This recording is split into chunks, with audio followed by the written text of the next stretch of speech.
Welcome to the University of Windsor Writing Support Desk's Inclusive Language Workshop. This workshop aims to help you make your language more equitable, whether in your day-to-day communications or in an academic context. To get started, let's talk about what inclusive language is. This is language that does not exclude or other individuals or groups for any reason. It doesn't perpetuate discrimination or stereotypes, and it strives toward equity and to avoid harm. The next question then is, why focus on language in terms of inclusivity and equity? Language itself is powerful. It not only describes a reality, but it can perpetuate and create realities. So the language that we choose can make a difference in the world, whether for good or for bad. We want to make sure that respect for others is always paramount, and inclusive language is an action that demonstrates this respect. The University of Windsor is committed to equity, diversity, and inclusion, and that includes using inclusive language. We'll start with some guiding principles that should help us in our understanding of inclusive language and how to apply it throughout the rest of the workshop. The first of these is respect. Respecting an individual or group's language preferences to describe themselves as well as their experiences.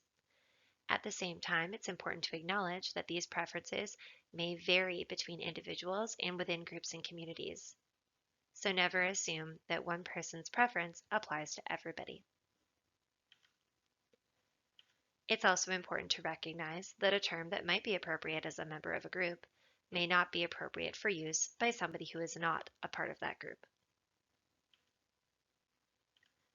Remember also that groups of people are diverse in their experiences, so it's important to always avoid describing people or experiences as monolithic, and it is important to honor that diversity. Finally, relearning is important. Language itself is powerful and also constantly changing, so it's important to be open to learning new inclusive language standards. A few more general inclusivity tips would be to be inclusive of your audience. That means not assuming that the audience has the same background or experiences as the writer or the presenter. This is how we recognize and respect the diversity of any audience. So this means that if you are presenting an example in a classroom that presumes a North American context, you may want to rethink that because it actually might be excluding people who do not come from a North American context. We also want to make sure that we're being current, and that goes along with the idea that language is exciting. It's always changing. It's one of the wonderful things about language. So that means seeking to use the most current language and information available. And if you're not sure about what that current language is, it's important to do some research and find that out. And that might mean going to somebody who is part of a group, but also it might mean searching out some expert knowledge from a reliable source. Also want to make sure that we're being relevant. And what this means is not focusing on a person's race, ethnicity, religion, spiritual beliefs, disability, sexuality, or gender identity, or other aspect of their identity, if these are not relevant to the particular thing that we are writing or presenting about. And this doesn't mean erasing these aspects of somebody's identity, but just considering if there is a need to mention these identifiers. Now that we've covered some guiding principles and tips, we're going to look at some inclusive language strategies as they pertain to specific communities. So we're going to look at disability, Indigenous peoples, gender identity, sexual orientation, and race and ethnicity. Let's start with disability. When discussing language and disability, it's important to note that not all disabilities may be visible. So we need to consider both visible and invisible disabilities equally. It's also important to avoid the trope of implying that people with disabilities are somehow inspiring or exceptional purely on the basis of their disabilities, which can be incredibly condescending and can perpetuate harmful stereotypes. In addition, it's also important to ensure that all content that you're creating is accessible by following the Accessibility for Ontarians with Disabilities Act, the AODA, and this includes including alternative text for images and captioning for all audio. There are also common phrases that imply that disability is a problem, and we may see these used every day. Unfortunately, they can perpetuate those harmful stereotypes around disability, so we want to avoid using them. Barriers to accessibility are the real problem, not the disability, and the social model of disability explains this. So, for example, instead of saying that somebody suffers from MS or suffers from diabetes or something, we might say that they just have MS or diabetes. Instead of saying that somebody is confined to a wheelchair, we might say that they use an assistive device or use a wheelchair. Again, instead of saying that there is a handicapped parking spot, you might say that there is an accessible parking spot, which is a much more contemporary term, and again, emphasizes accessibility.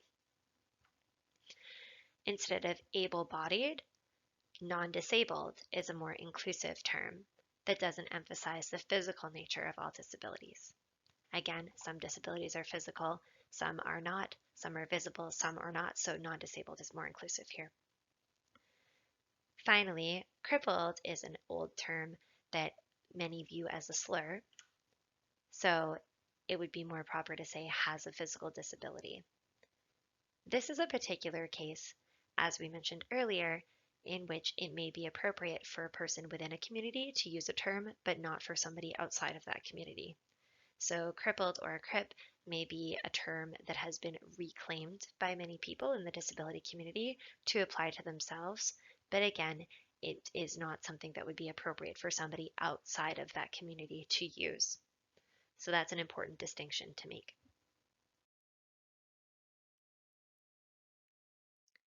There are also condescending and offensive terms that have been imposed on the disability community from the outside. So not by disabled people to discuss themselves, but by outsiders to discuss people who have disabilities. And these terms often imply that there's something negative about having a disability. They place the onus for accessibility on the person and not on the environment, which is obviously problematic, given that the barriers to accessibility are the true problem, not the disability. And these terms are quite common. People might have heard them and even seen these as being used as the quote unquote appropriate terms in the past. But again, they are often considered condescending and they can be considered offensive because they have this euphemistic quality that suggests that we can't talk about disability in a frank and open way. So terms to avoid might be special or special needs. An exception to this might be in terms of the Special Olympics. That's the name of that event and that organization. So in that particular case, that would be the appropriate term to use. However, you would not want to necessarily call somebody special or special needs unless they had particularly chosen that identifier for themselves. Similarly, it would be important to avoid things like differently abled or challenged, handy capable. Again, these euphemistic words that can come off as very condescending. It's also important to avoid discussing people or disabilities in terms of defect or deformity. So instead of saying a congenital defect, it would be more appropriate to say a congenital disability. And this relates to the idea of not setting up the dichotomy of normal versus abnormal. Normal, again, is something that is notoriously hard to define. There is no true normal. And again, it sets up that dichotomy of normal versus abnormal, ability versus disability, and suggests that one is better or worse than the other. So this is something important to avoid as well. Again, it's also important to note that some people within the disability community may have terms that they choose for themselves. So if somebody self-identifies as special needs or differently abled, then you would take a cue from that person and identify them as they have requested. Further, there's commonly used words and expressions that people may hear every day that are actually ableist in nature. And people may not realize that these are problematic because they're often used metaphorically, but many of them originate in the marginalizing and oppressive treatment of people with disabilities. so they can unknowingly perpetuate stigma against the disability community, and they're important to avoid. There are also easy ways to replace them in our language. So instead of using a term like lame and saying that's so lame, which again perpetuates negative stigma against people with physical disabilities, we might say that's boring or uncool. Similarly, in terms of mental health, we don't want to say that something is crazy. You could say that it's just unexpected or surprising. Instead of something is stupid, idiotic, or dumb, perhaps it is frustrating, pointless, or boring. And even when it might seem like it's coming from a positive point of view, like saying somebody is insanely talented, again, that's a negative association with the idea of mental health. So we want to say that perhaps they are just extremely or exceptionally talented. So I want to avoid using these terms metaphorically that again come out of that oppressive treatment of disabled people and that can perpetuate these stigmas. There's lots of ways to replace them in our language, and we don't need to continue using them going forward. Another important thing to discuss in terms of disability and language is the concept of person first versus identity first language. And different individuals and groups and communities may have different preferences for person first and identity first language. And this might become a bit of a theme of this presentation, that it's always important to check in with the individuals and groups that you're talking about or talking with in terms of seeing what their preference is for language. Person first language emphasizes the person before the disability or the chronic condition. So, for example, a person with epilepsy, a person with a learning disability, a person with diabetes, or a person with schizophrenia. So, some suggest that this type of language separates the person from the disability, and others suggest that it implies that the disability is negative. However, there are many people who prefer person first language for certain disabilities and conditions because they say that they are not defined by that disability or that chronic condition, and so it puts the person first. Identity first language forefronts the disability, and this is often as an act of reclamation of a disability or language around a disability that may have been previously seen as negative, and as a point of personal or cultural pride. And individuals with communities may vary again in their preference for whether they use identity first or person first language. So it's always important to check with those folks to see what their preference is. And APA 7, for example, allows both person first and identity first language as appropriate. And the guide pretty much just says that it's important to note that the preference of the communities and the individuals is going to supersede any style guide. So, what does identity first language look like? Somebody might identify as an amputee, as a blind person, as a deaf person, or as an autistic person. The autism community specifically, there's much debate around identity first versus person first language. So you may see somebody identify as a person with autism as opposed to an autistic person, and both would be appropriate if they are that particular individual's preference. So again, always check in and make sure that you're using the preference of the individual or the community that you're discussing and recognizing that those preferences might vary within communities. Further to the point of being cognizant of the specific language preferences of particular individuals and groups, one example might be the idea of impairment. So while discussing a visual impairment or somebody being visually impaired may be appropriate for that particular context, many people in the deaf community consider the term hearing impaired to be highly offensive. So this is just one example where really paying attention to the language preferred by particular groups and people is important. And these preferences extend outside of the world of disability as well, and as we'll discuss later on in this presentation. For example, again, we generally want to avoid discussing somebody as being a victim, as many people would prefer the term survivor.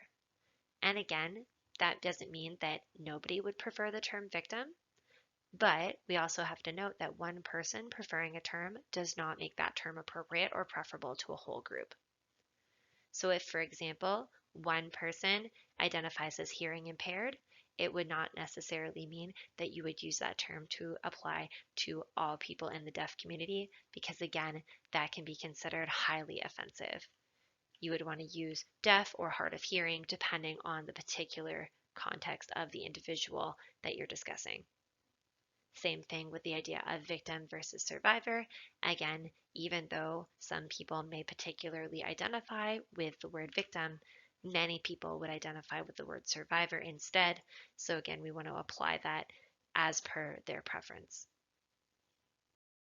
Next, we'll discuss inclusive language as it pertains to Indigenous peoples. The first thing we'll discuss here is land acknowledgements. And what these do is recognize the traditional territories of Indigenous peoples and acknowledge that settlers are on Indigenous lands. For example, the University of Windsor sits on the traditional territory of the Three Fires Confederacy of First Nations, comprised of the Ojibwe, the Odawa, and the Potawatomi. Discussing for Indigenous peoples within Canada, we're referring to First Nations, Inuit, and Métis. And here we say Indigenous peoples within Canada as opposed to the possessive Canada's Indigenous peoples, or often you might hear people say our Indigenous peoples, and it's important not to use the possessive in this case. These are Indigenous peoples within Canada. They not belong to Canada in this possessive way. You'll also notice that we're saying Indigenous peoples, which is how you might collectively discuss Indigenous peoples, First Nations, Inuit, and Métis, as opposed to saying Indigenous people, which would just be referred to more than one Indigenous person. However, it's also important to note that nations are distinct, so it's better to reference the specific nation, community, or band whenever possible. When collectively describing First Nations, Inuit, and Métis in Canada, generally you'll use the term Indigenous peoples. Aboriginal is also considered an appropriate term, but Indigenous just tends to be used more universally, although either would be okay. Avoid using the terms Native American or Indian to refer to Indigenous peoples within Canada, and always be sure to capitalize Indigenous and Aboriginal just as you would capitalize English or French. To clarify a couple common misconceptions, do not confuse Inuit and Inuk. Inuit is plural, so the singular of Inuit is Inuk. Saying Inuit people is actually redundant as Inuit means people, and the language of Inuit is Inuktitut. Always use the term Inuit to refer to this group of Indigenous peoples within Canada.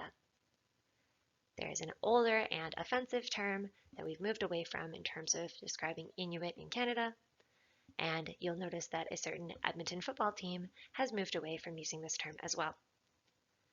So again, only ever use the term Inuit to refer to this group of Indigenous peoples within Canada.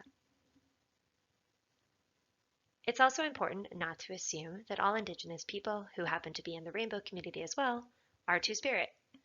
People can be Indigenous and part of the LGBTQ2SIA+ community without being Two-Spirit. They could also be Two-Spirit and hold other identities in that community, such as being Two-Spirit and lesbian or Two-Spirit and gay. Overall, it's important not to make any assumptions about somebody's identity.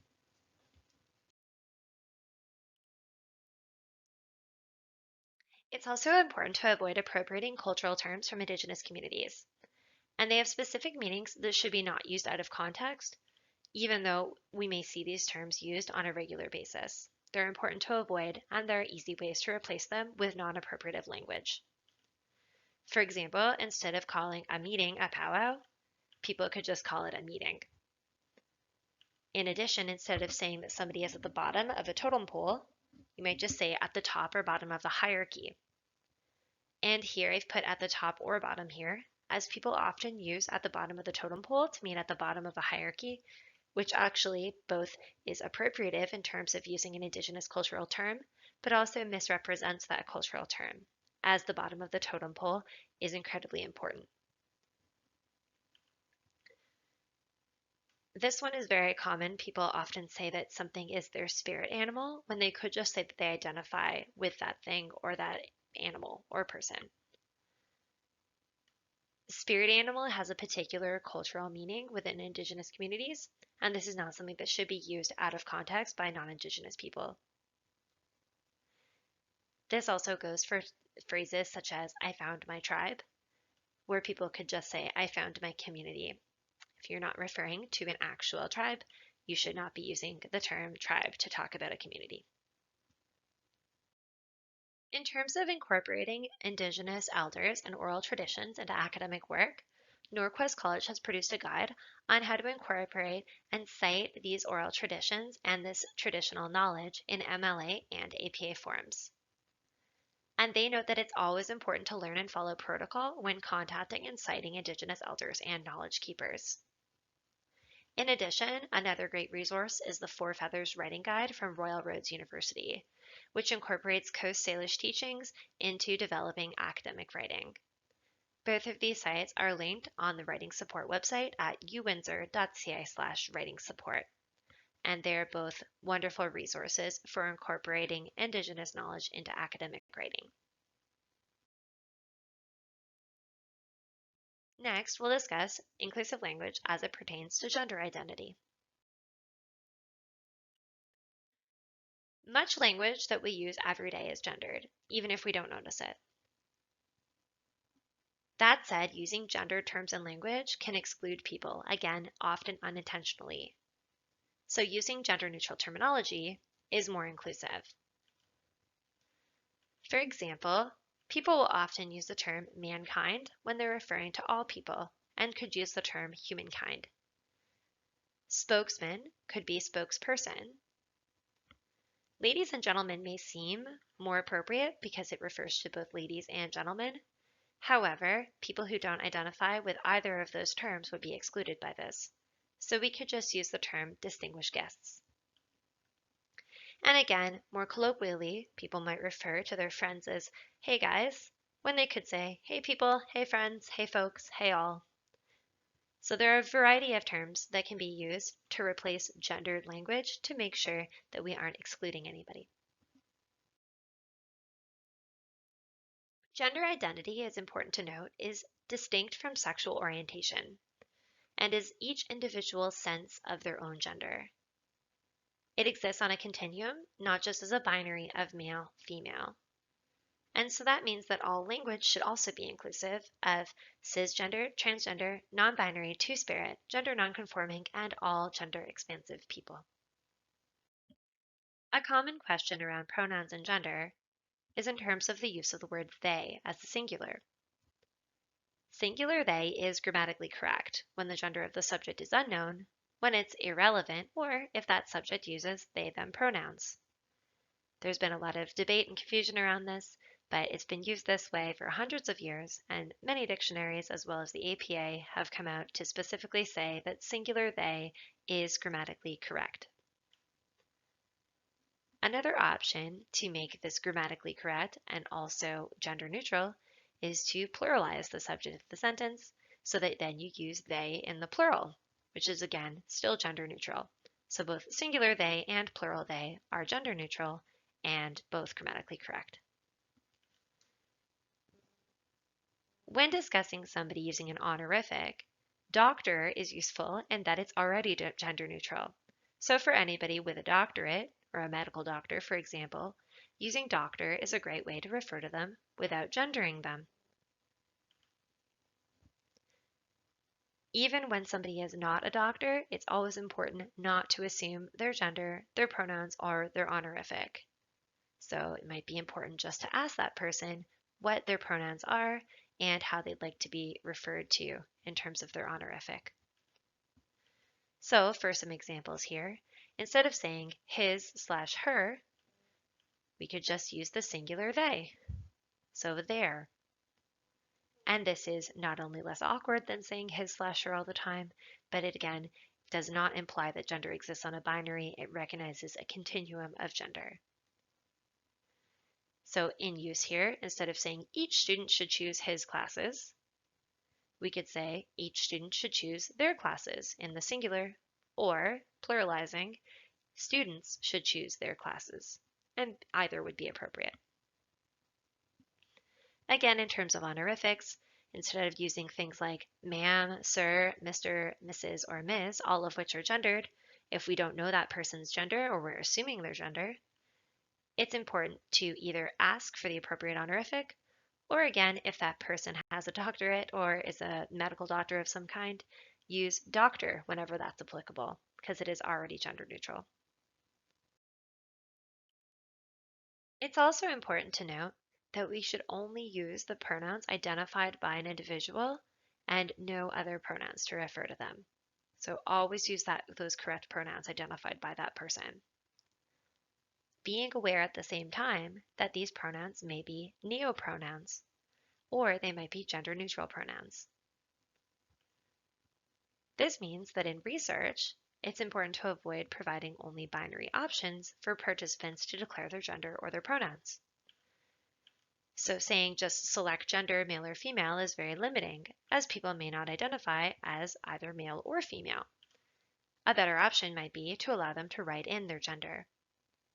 Similarly, even if you're providing 3 options for pronouns, he, him, she, her, or they, them, this again could still be excluding people who don't use any of these sets of pronouns. So you could allow them to write in their own pronouns in order to be more inclusive. Another common question comes around the use of the word trans. Trans is an adjective, and using trans as a noun can be highly dehumanizing. So you never want to say something like, she's a trans. It's also important to note that trans is not a verb. People often make the mistake of using transgender as a verb in the passive voice, as in transgendered. Transgender is not a verb, so it would just be transgender without the ed on the end. It's an adjective, as I mentioned, but it's an adjective that modifies a noun. It's not a compound word. So we'll look at some examples of these here. Instead of saying he's a trans or he's a transgender, which again is highly dehumanizing, you would just say he's a transgender man or he's a trans man. Instead of saying they are transgendered, again using it as a verb in the passive voice, just they are a transgender person. And again, instead of saying she is a trans woman as all one word, or she is a trans hyphen woman as a compound adjective there, she is a trans woman with a space in the middle.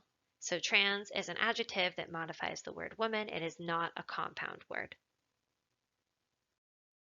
Next, let's move on to language inclusivity as it applies to sexual orientation. Sexual orientation, again, is distinct from gender identity, and it describes patterns of romantic or sexual attraction. In terms of the terminology around sexual orientation, often an initialization will be used to encompass the rainbow community, and these can differ depending on the situation or the context. The initialization LGBT has been expanded to include more letters and in order to be more inclusive of different identities, but sometimes a shortened version is used for practicality. You may see a plus symbol or an asterisk used at the end to acknowledge orientations and identities that are outside of the letters that are included in these shortened versions. It's also important to note that the initializations can include a range of both sexual orientations and gender identities. So this is not specific just to sexual orientation, these initializations. So one quite inclusive example would be LGBTQ2SIA+, which again is sometimes shortened to a shorter version.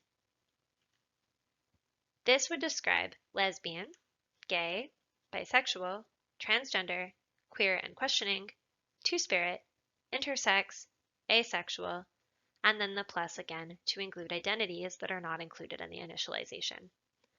Again, this is not the only initialization that would be used to describe the rainbow community, but this is a common one that includes many different identities. As we discussed earlier with the idea of reclaiming words that may have a negative past, the word queer might be one of those examples. While the word queer has been reclaimed by many, however, it's important to note that some people within the rainbow community do not identify with this term, especially if it's being used by those from outside of the community. So it's always important to be cognizant of that nuance. Another point to note is that sometimes gay is used as a blanket term for all folks in the LGBTQ2SIA+ community. and it should only be used as a term to refer to a group if you're only referring to gay people. If we're referring to a more inclusive group, we need to use a more inclusive term. And again, sometimes gay has been used in slang to mean uncool, bad, or uninteresting, and this is definitely not something that should be done. Gay should not be used in this context as it perpetuates harmful stigma and makes being gay seem like a negative thing. So again, it should never be used in this derogatory fashion. Another couple points to avoid that sometimes people will use terms like gay marriage as opposed to just saying marriage. They'll use gay as a modifier to put onto another word. And while this may seem neutral, what it does is it presupposes that marriage in general is a concept that is only a heterosexual concept and that gay marriage is somehow other or different. So, by just using marriage to refer to marriages of gay couples or couples who are part of the rainbow community, it normalizes the idea that marriage is for everyone.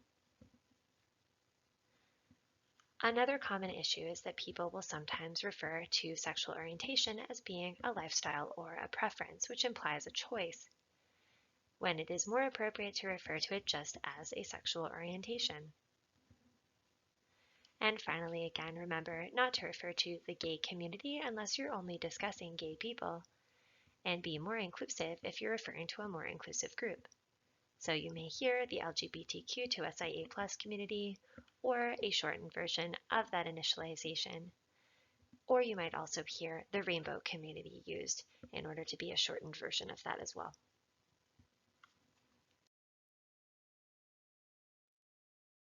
Finally, let's discuss inclusive language as it pertains to race and ethnicity. As race itself is a social construct, that means that it is necessarily mediated by our language.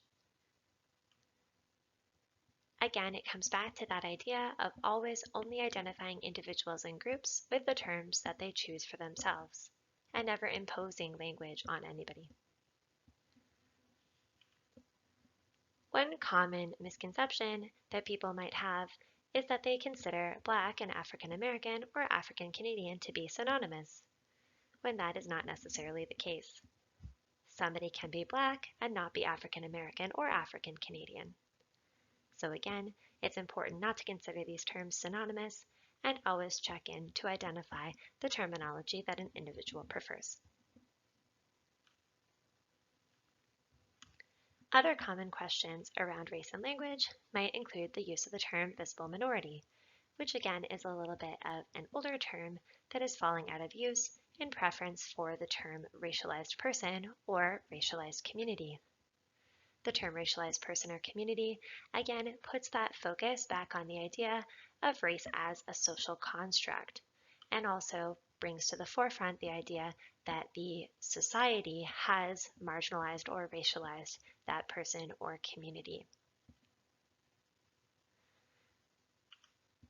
A lot of inclusive language guides also recommend not using the term mixed race person or mixed race people in favor of the term multiracial people.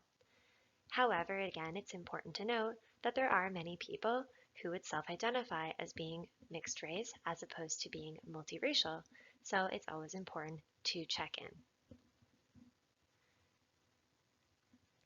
Oriental is also an older term that is considered by many to be offensive and definitely is outdated.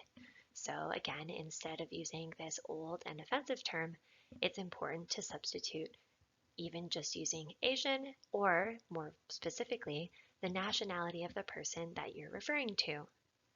And this is definitely a better option than using an outdated term that can cause harm and offense to people. Similar to the way that there are terms that come out of the oppressive treatment of disabled people that people don't even realize they're using, there are also terms that have racist origins or call back to racial injustices that should be avoided. And these terms are gradually falling out of use and being replaced, but again, people often use them unintentionally without realizing that they can perpetuate harm. For example, terms such as grandfather clause, even though they're used in legal documentation on a regular basis, actually call back to suppression of the black vote. So instead of using grandfather clause, legacy clause might be more appropriate here. Instead of master bedroom, which calls back to slavery, you might see primary bedroom being used more often in real estate ads, for example. Long time no see and no can do both originate in making fun of people's English language abilities, and again are inappropriate and perpetuate harm. So, haven't seen you in a while, or I can't do whatever task are good replacements here. Peanut gallery and uppity, again, both have racist origins. So instead of peanut gallery, just use critics, or instead of uppity, maybe just use snobbish. And finally, sold down the river is another example of a term that calls back to slavery, and betrayed would be more appropriate in this case. So again, these are terms that people may not realize have these racist origins, but can easily be changed for less harmful language. In terms of race and capitalization, it's important to capitalize the proper names of peoples, places, communities, and ethnicities. So for example, Arab, Cree, Latinx, Jewish, or Black. Black in the lowercase is a color, not an adjective to describe a person or a community. So you'll see Black capitalized when it describes people, cultures, and communities of African diaspora. There is some debate in style guides and newspapers about whether to capitalize white, as white refers to a skin color and not necessarily a culture or a community.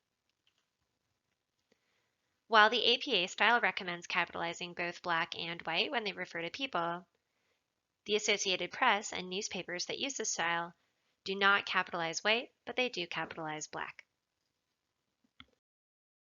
In terms of takeaways from this presentation, one of the main ones is to be sure to always just prioritize respect and inclusivity, and that includes with your language. I mention it many times throughout the presentation, but again, always remember that groups and communities are diverse. Respect and honor that diversity, and recognize that individuals may have varying language preferences even within a group, and one individual's preference does not necessarily apply to anybody else. That said, always use the language that is requested by the particular individual or group. And finally, language is exciting, it's always changing. So it's important to be open to changing yourself. Be open to learning, be open to growing, and be open to listening. In terms of resources at the University of Windsor, you can check out the Office of Human Rights, Equity, and Accessibility, Indigenous resources at the University of Windsor, the UWindsor LGBTQ+ community, student accessibility services, and UWindsor challenging anti-Black racism. This slideshow also used additional information from Queen's University, the Government of the Province of British Columbia, Humber College, Dalhousie University, and the American Psychological Association Style Guide. All of these are linked on this page. Thanks for your attention in this slideshow. And remember, if you have any questions, comments, or suggestions, you can always email writingsupport@uwindsor.ca, and we'd be happy to hear from you. You can also access more writing support resources on our website at uwindsor.ca/writing support or on our Blackboard page. Thanks for listening and have a great day.